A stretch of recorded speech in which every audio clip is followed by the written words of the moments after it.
तो जॉन्डिस में हम देखते हैं कि या तो ब्लड में कॉन्जुगेटेड बिलिरुबिन बढ़ गया है या फिर अनकॉन्जुगेटेड बिलिरुबिन बढ़ गया है। हम कॉजेज भी देखेंगे तो अलग अलग देखेंगे कौन सी कॉजेज होती हैं जिसकी वजह से प्रीडोमिनेंटली हमें अनकॉन्जुगेटेड हाइपरबिलिरुबिनीमिया मिलता है, और कौन सी ऐसी कॉजेज होती हैं जिसमें हमें कॉन्जुगेटेड हाइपरबिलिरुबिनीमिया मिल रहा होता है प्रीडोमिनेंटली। अनकॉन्जुगेटेड की अगर हम बात करें, या तो इसमें एक्सेसिव बिलिरुबिन प्रोडक्शन, या तो बहुत ज़्यादा बिलिरुबिन की प्रोडक्शन हो रही है, जो कि कौन कौन सी कंडीशन में हो सकती है, हीमोलिटिक अनीमिया में हो सकती हैं, कोई इंटरनल हेमोरेज हो रहा है जिसकी रिजॉर्प्शन हो रही है उस प्रोसेस में मिल रही होती हैं, या इनसफिशिएंट इरेथ्रोपोइसिस होता है, पर्नीशियस अनीमिया वगैरह या थैलेसीमिया।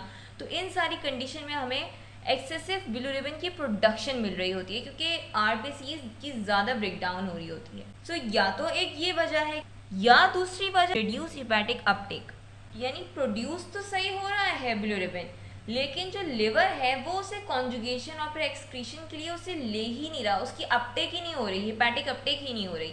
और जब अपटेक नहीं होगी तो ऑब्वियसली जो ब्लड है उसमें अनकॉन्जुगेटेड बिलिरुबिन बढ़ जाएगा। और ये जो रिड्यूस हिपैटिक अपटेक है ये किन किन केसेस में होती है, ड्रग इंड्यूस जो कैरियर मीडिएटेड सिस्टम होता है साइनोसॉइड पे की मेम्ब्रेन पे, उसमें कोई ना कोई ड्रग की वजह से उस मैकेनिज्म में उस जो कैरियर मीडिएटेड ट्रांसपोर्ट है उसमें इंटरफेरेंस आ रही होती है, या फिर कोई हेपेटोसेल्युलर डिजीज़ है डिफ्यूज, जैसे कि ड्रग इंड्यूस या वायरल हेपेटाइटिस है या सिरोसिस है। इन सारी कंडीशन में हमें जो लिवर की अपटेक होती है बिलिरुबिन की वो रिड्यूस मिलती है। और तीसरी इसमें जो होती है that is impaired conjugation of bilirubin, यानी बिलिरुबिन प्रोड्यूस भी सही हुआ, उसकी हिपैटिक अपटेक भी सही हुई, लेकिन जो उसके कॉन्जुगेशन का प्रोसेस है वो ही सही नहीं हो रहा, और जब तक वो कॉन्जुगेट होगा नहीं तो वो बॉडी से एक्सक्रीट नहीं होगा। तो जब कॉन्जुगेशन नहीं होगी तो अनकॉन्जुगेटेड जो बिलिरुबिन है वो हमारे ब्लड में बढ़ जाएगा। और इम्पेयर्ड कॉन्जुगेशन में फिजियोलॉजिकल जॉन्डिस ऑफ न्यूबॉर्न आता है। वो इसलिए होता है कि वी नो कि जो बर्थ के बाद ट्रांजिएंट टाइप ऑफ जॉन्डिस हमें मिल रहा होता है, जो कि ऑलमोस्ट एवरी न्यूबॉर्न में ट्रांजिएंट और माइल्ड अनकॉन्जुगेटेड हाइपरबिलिरुबिनीमिया हमें मिल रहा होता है, जिसे हम न्यूनेटल जॉन्डिस या फिजियोलॉजिकल जॉन्डिस कह रहे होते हैं। और वो किस वजह से होता है, वो इसी वजह से होता है कि up till 2 weeks of age जो लिवर की मशीनरी है वो मेच्योर नहीं होती, उसे 2 हफ्ते का टाइम आफ्टर बर्थ लगता है टू गेट फुली मेच्योर्ड। और उस टाइम पे जब तक वो मेच्योर नहीं होती तो ऑब्वियसली जो कॉन्जुगेशन का प्रोसेस है वो सही से नहीं हो रहा होता, तो हमें अनकॉन्जुगेटेड हाइपरबिलिरुबिनीमिया मिलता है। अब हम देखते हैं कॉजेज फॉर कॉन्जुगेटेड हाइपरबिलिरुबिनीमिया। नंबर 1 इसकी कॉज आती है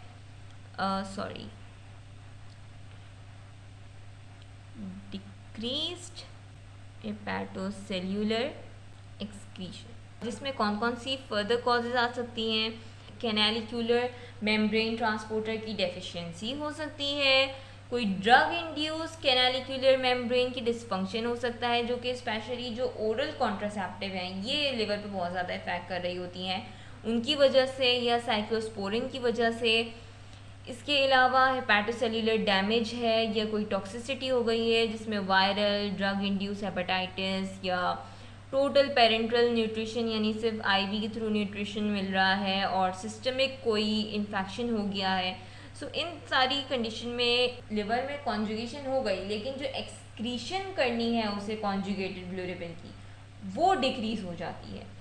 and the second is impaired intra और एक्स्ट्रा हेपेटिक बाइल फ्लो, या फिर लिवर के अंदर जो बाइल फ्लो है उसमें कोई इम्पेयरमेंट हो रही है, या फिर एक्स्ट्रा हेपेटिक, ठीक है, जो कि कॉमन बाइल डक्ट वगैरह उसमें कोई हेपेटिक कोई भी ऑब्स्ट्रक्शन हो सकती है, जिसमें गॉल स्टोन्स हो सकते हैं, पेंक्रियाटिक कार्सिनोमा हो सकता है एक्स्ट्रा बाइल फ्लो ऑब्स्ट्रक्शन के केसेस में, ठीक है। और अगर इंट्राहेपेटिक की बात करें तो कोई इन्फ्लेमेटरी डिसफंक्शन है ऑफ इंट्राहेपेटिक बाइल डक्ट, कोई ऐसी इन्फ्लेमेटरी कंडीशन हो गई जिसकी वजह से इंट्राहेपेटिक बाइल डक्ट है उसका डिसफंक्शन हो रहा है। उसमें कौन कौन सी डिजीज़ आ सकती हैं, जैसे कि प्राइमरी बिलियरी सिरोसिस है, प्राइमरी स्क्लेरोसिंग कोलेंजाइटिस है, ग्राफ वर्सेस होस्ट डिजीजेस है एंड लिवर ट्रांसप्लांटेशन। इन सारी कंडीशन में जो हेपेटिक बाइल फ्लो है उसमें इम्पेयरमेंट होती है। तो इन आइदर केसेस या फिर उसके फ्लो में ऑब्स्ट्रक्शन है या इम्पेयरमेंट है, या तो वो एक्सक्रीट नहीं कर पा रहा, डिक्रीज एक्सक्रीशन है। दोनों कंडीशन में कॉन्जुगेटेड हाइपरबिलिरुबिनीमिया मिल रहा होता है।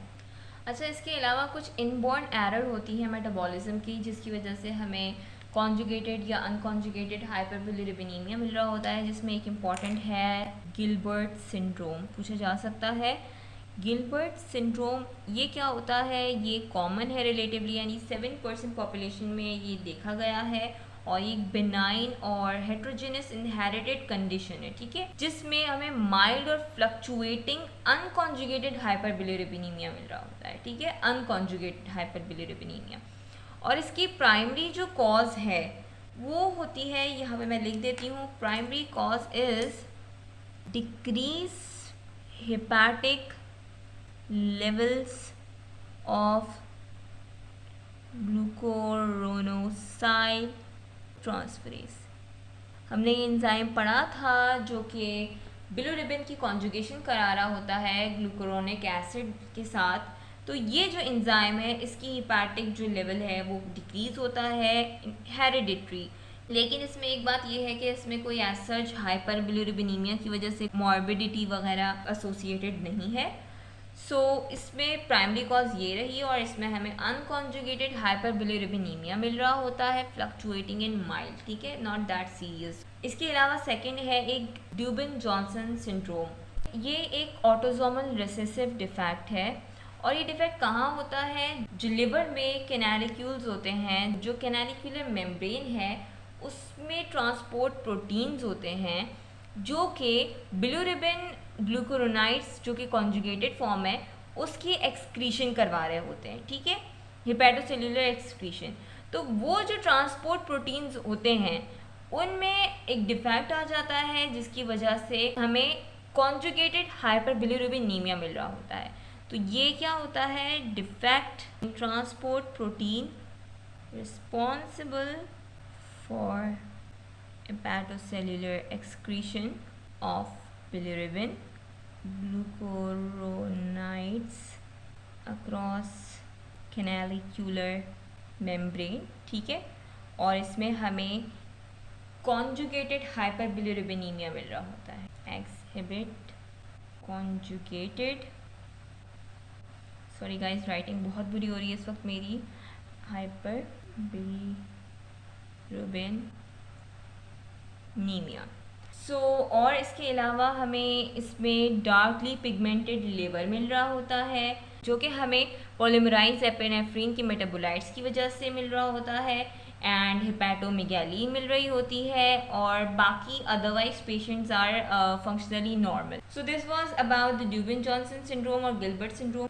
Now let's head on to the कोलिस्टेसिस।